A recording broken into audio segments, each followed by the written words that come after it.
right? And so, like Murdoch, and here's where we can bring in Elon Musk. Elon controls a media platform with an immense political influence, Twitter. And so obviously that one launched in 2006 as a microblogging site, and it grew to to this like real-time public square for political messaging. And Trump in particular, I think he mastered its use by to bypass traditional media. So kind of backpedaling a little bit from what we were saying. It wasn't all Fox News that got him elected, right? Certainly wasn't the case because the growing social media sphere.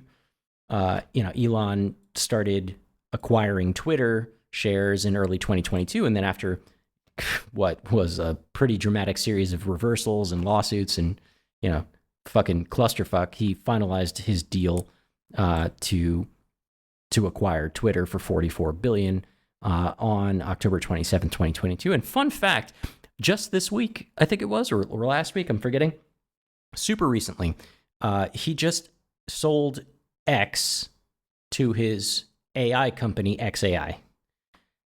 And so that one's a little weird, and I'm not like super qualified to talk about this one, but from what I understand, it was a way for him to like dump one property into the other one and count it as a loss of $11 billion, but he still owns everything. I don't know. It's a weird one. I'm going to have to look into that one more, but it's just like an interesting development. It's not super relevant for this conversation. But coming back to... it is actually pretty interesting, though, because you imagine, I don't know if that gives X dominion over like I guess maybe they already had, but able to, perhaps they're able to use all of the text in Twitter in their AI properties now. I don't know how that works. To be clear, they were already doing that. Okay, I figured they were already doing that, but I don't know if that made that process easier or not. That's what I thought immediately when you said that, when you told me about the purchase or the... As far as I've read, this is more of like a financial move, right? And again, not super qualified to talk about this specifically, but there's just some like tax trickery that he's doing there, which fucking all billionaires do it. So again, not really shitting on Elon particularly for doing something like this, but it's apparently just like a tax scheme so that he can say that he lost money, but still have more ownership over it than he did before, and not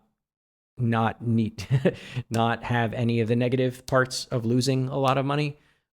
It's weird. Again, I'm not qualified to talk about this. I don't want to get too deep into it.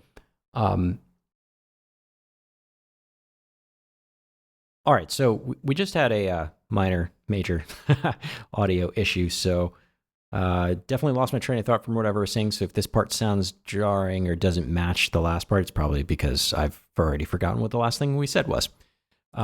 So we were talking about Twitter and how Elon acquired it and purchased it for $44 billion. And then in a couple of days, he ends up firing a bunch of the top executives and initiated a bunch of mass layoffs that gutted moderation teams and disbanded their quote unquote trust and safety councils. And this is all just stuff that he did and stuff that he tends to do when he acquires new companies. He also reinstated numerous banned accounts, openly promoted for a hands-off approach for content moderation. And as Henry has said himself, it's been a bit of a cesspool. Right. Hate speech is... And I agree. It's definitely been a cesspool, but I prefer that no one be banned than people be banned. Yeah. Not making the argument that things should be banned. But it is, there's the only thing on X that I wish were not on it are the fucking like snuff films that pop up on my feed. And I've said this before, man. I'll be scrolling through it, and then all of a sudden I'll see someone get hit by a car, and I'm like, man, I do not want to see that. Yeah, that's the only shit that I was like, I wouldn't mind if that type of shit was not allowed on the platform. Yeah, I mean that's kind of like the challenge of these types of platforms, right? Because you might not want to see that, but unfortunately, some people do, you know.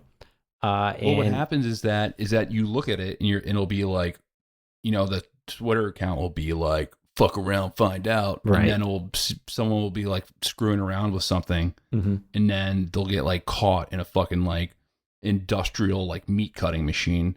And like you're watching it because you just like can't not look. You're like, what the fuck's about to happen? Right. And you'll see it and you'll be like, holy shit. And then X will be like, oh, this guy's a fucked up guy who likes watching snuff films, and it will just feed you that shit over and over again. Mm-hmm. Yeah, I mean, so that's how algorithms work, right? Yeah, I mean, even the stuff with like Palestine too, man. I mean, it's important for those videos to be on the internet, in my opinion, because you want to witness the horrors that are going on. But at the same time, it's terrible to like look at videos of children missing limbs and people burning in fires and that, like, it haunts you. Mm-hmm. But I mean, it is what it is. I mean, you're gonna see a lot of like kind of hateful shit on it, but in my opinion, it's better for that stuff to be in the light than in the shadows, because when that stuff is in the shadows, it's more or less it just becomes even more toxic. And then that's where it like pressure cooks, right? And then it blows up in ways that you don't want it. At least when it's out in the open, you can just call people out on their shit and move on, right?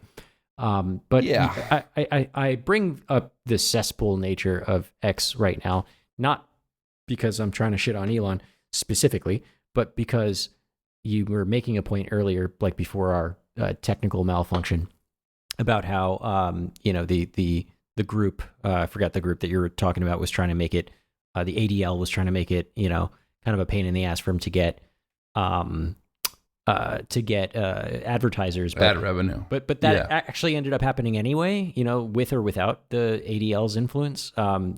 His major advertisers fled the platform. He was like quoted, like famous for saying like, go fuck yourself to the advertisers that left. He was like, you're gonna like, try to, I don't remember the exact quote he said. He's like, you're going to try to like extort me for money or some shit like that. Like, go fuck yourself. And he said it like twice, to be very clear, in the interview that he had. He did a couple of things, like he did the paid verifications, and that was kind of funny because then there were like impersonator accounts of Elon Musk saying stupid shit, right? And that also undermined the trust in that platform overall, and it's not been turning a profit. You can't really see that specifically because it's a private company now, but it's not been a profitable venture, and that's evidenced by that fairly recent move to have XAI purchase it. At I think they purchased it at $45 billion. Technically, it was like $1 billion more than Elon bought it for, but he's reporting an $11 billion loss. So again, not super. I don't want to go back into that because I'm not qualified to talk about it, but some weird shit going on in there. Clearly it's not as fruitful as I think Elon would hope for, but nevertheless, Elon's influence on X has been, pretty impactful, and I would even say overly political, for a guy who... Well, a lot of the accounts on X now, because I think you get paid off your video shares and your viewer amount. So a lot of the people on it are just like rage baiters or like content farmers. So they just like you just put videos or put content up that that's going to get a reaction, so you get as much views as possible. Not really like a dialogue. It's like, what can I put up to like have this shared as much as possible? Right. Like, what buttons can I push? And that's like what the majority of it is, like people trying to game the system. A lot of these political accounts, they're not even who talk about US politics, they're not even based out of the United States. There's this guy named Ian Miles Chong, and he's a right-wing influencer on X, and he's from Malaysia. He doesn't live in the United States. He's a Malaysian citizen. And he's like a big right-wing Twitter account because he just knows how to game. I don't even think he's like probably political in real life.